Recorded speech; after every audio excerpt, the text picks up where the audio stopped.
길고도 파란만장했던 이번 프리미어리그 시즌이 마침내 막을 내렸습니다. 그런데 돌이켜보면 이번 시즌은 정말 손에 땀을 쥐게 만든 역사적인 시즌 중 하나였습니다. 우승 레이스는 물론이었고 챔피언스리그 진출 경쟁, 그리고 마지막까지 이어진 잔류 전쟁까지 모든 것이 극한으로 흘러갔습니다. 마지막 라운드 직전까지도 누구 하나 결과를 장담할 수 없는 순간들이 끝없이 이어졌으니까요. 두 시즌 연속 강등권 주변을 떠돌던 토트넘은 최종전에서 간신히 생존에 성공하며 최악의 결말만큼은 피했습니다. 반면 북런던의 최대 라이벌 아스날은 무패 우승 이후 무려 22년 만에 다시 프리미어리그 정상 탈환에 성공했습니다. 맨시티를 넘어선 아르테타의 이른바 죽순 메타가 결국 우승 트로피로 완성된 셈이었죠. 하지만 북런던 이야기만 뜨거웠던 것은 아니었습니다. 빅식스 모두가 엄청난 이야기를 품고 있었습니다.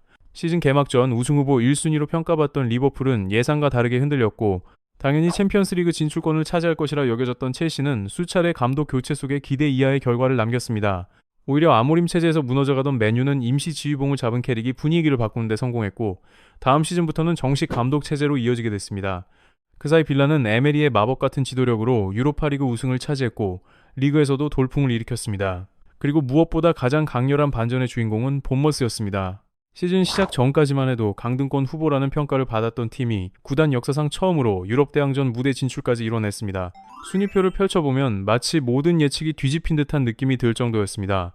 게다가 이번 시즌 프리미어리그에서는 감독 교체가 무려 여러 차례 반복됐습니다. 오랫동안 리그를 지배했던 펩 과르디올라 역시 맨시티와의 이별을 결정했습니다.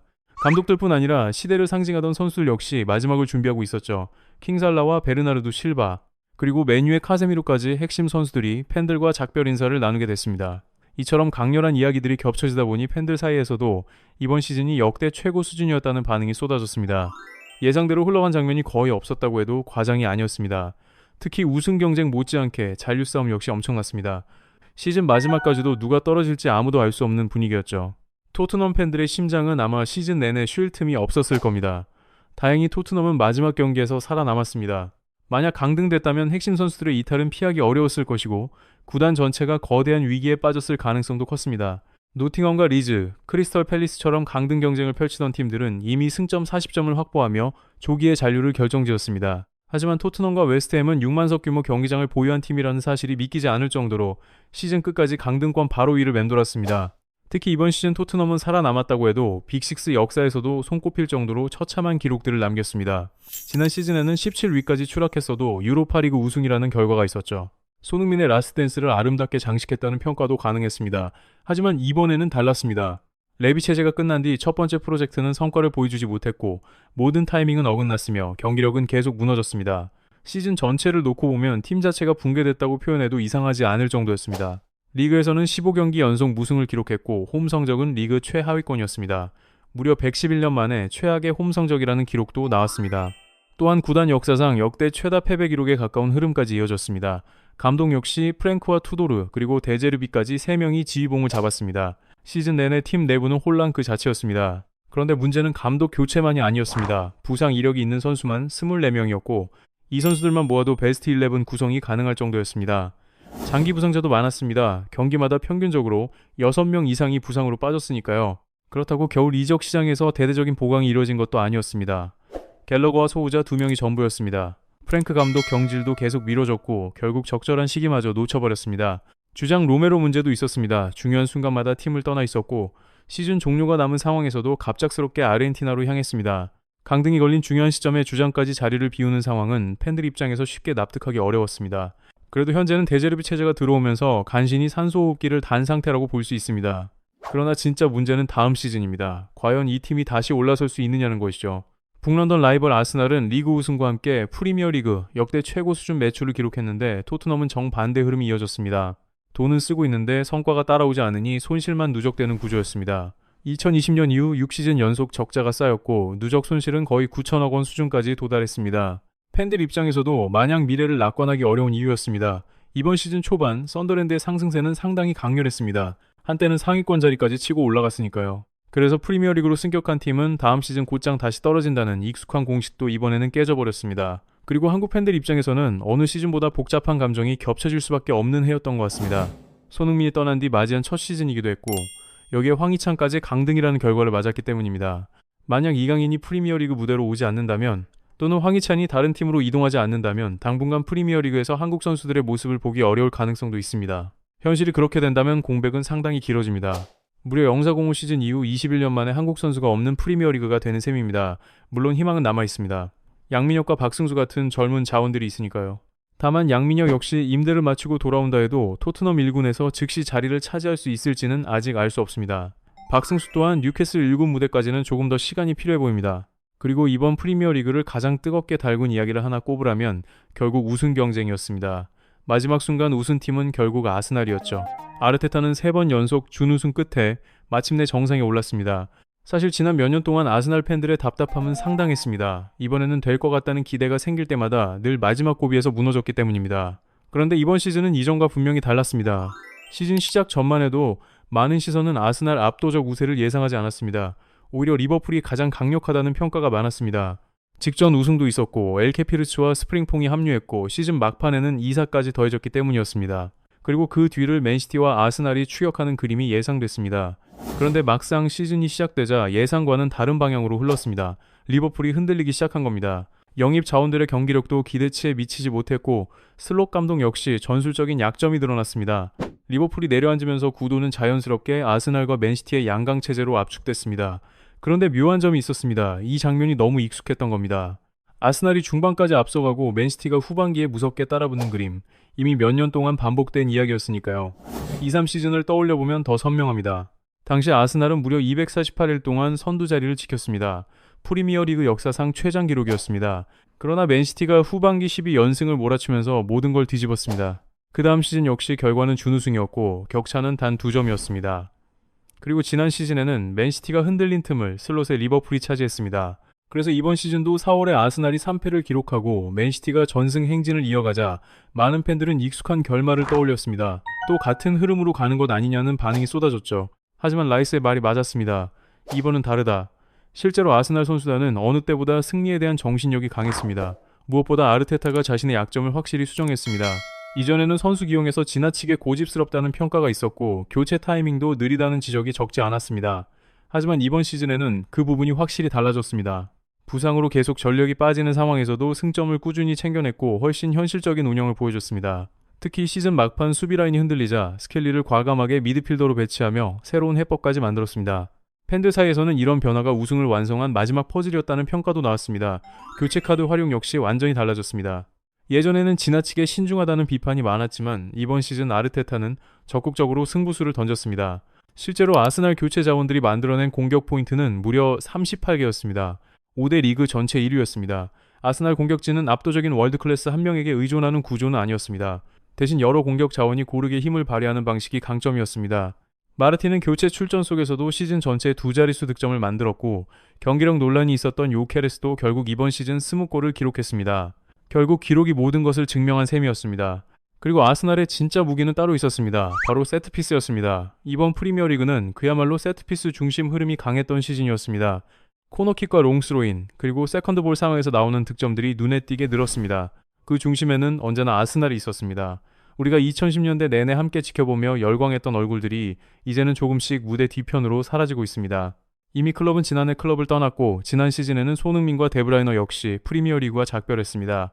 한때 리그를 상징하던 이름들이 하나씩 역사 속 장면으로 넘어가는 듯한 느낌이 강하게 들고 있습니다. 그리고 이번 시즌 역시 또 하나의 이별이 준비되고 있습니다. 살라, 베르나르도 실바, 그리고 카세미로입니다. 특히 살라는 개인적으로 최근 몇 년 동안 프리미어리그 역사에서 가장 강한 인상을 남긴 선수 중 하나라고 생각합니다. 앙리 이후 가장 폭발적인 영향력을 보여준 공격수 가운데 한 명이라는 평가도 충분히 가능하죠. 이번 시즌만 봐도 득점왕과 도움왕, 올해의 선수까지 모두 차지했습니다. 한 시즌 공격 포인트는 무려 47개였습니다. 리버풀 구단 역사상 최다 공격 포인트 기록이었고 프리미어리그 통산 득점 순위에서도 4위였습니다. 기록만 들여다봐도 설명이 끝납니다. 그 자체로 프리미어리그 전설이자 월드클래스 선수였습니다. 베르나르도 실바 역시 마찬가지였습니다. 펩과 함께 리그 우승 6차례를 경험했고 트래블까지 달성했습니다. 게다가 2023년에는 월드 베스트에도 이름을 올렸습니다. 더 놀라운 건 이번 시즌이 마지막임에도 여전히 맨시티 핵심은 베르나르도 실바라는 말이 끊이지 않았다는 점입니다.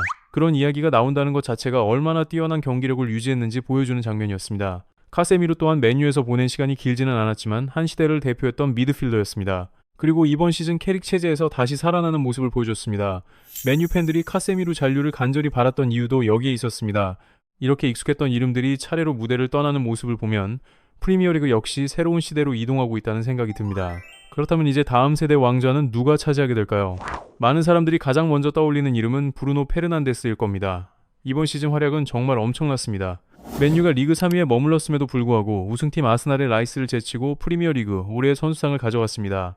그만큼 영향력이 압도적이었다는 의미였습니다. 프리미어리그 단일 시즌 최다 어시스트 기록, 빅찬스 메이킹, 기회 창출까지 모두 리그 1위를 차지했습니다. 평점 역시 8점대를 유지했습니다. 물론 홀란드 역시 득점왕 경쟁을 하며 꾸준한 모습을 보여줬습니다. 하지만 이번 시즌 브루노의 존재감은 훨씬 강렬했습니다. 사실 시즌 중반까지 아모린 감독은 브루노를 3-4-3 시스템 중 중원 쪽에 배치하면서 지나치게 내려쓰는 경우가 많았습니다. 그래서 활용 방식이 다소 애매하다는 말도 나왔습니다. 만약 처음부터 브루노를 전형적인 10번 역할로 사용했다면 지금보다 훨씬 더 엄청난 기록들이 쏟아졌을 것이라는 의견도 적지 않았습니다. 그리고 이번 시즌 또 하나의 커다란 이별은 펩 과르디올라였습니다. 결국 펩은 리그의 연속 우승에 실패했고 자신의 제자였던 아르테타에게 자리를 내주게 됐습니다. 이 장면은 단순한 우승 경쟁 이상의 의미를 갖는 것 같습니다. 마치 프리미어리그 감독 세대 교체를 상징하는 순간처럼 느껴지기 때문입니다. 그래서 더 궁금해집니다. 펩 이후의 맨시티는 어떤 모습을 보여줄까요? 마레스카 체제의 맨시티가 과거처럼 압도적인 강팀이 될 수 있을까요? 개인적으로 경쟁력은 충분하다고 생각합니다. 다만 예전처럼 모두를 압도하는 분위기는 쉽지 않을 것 같습니다.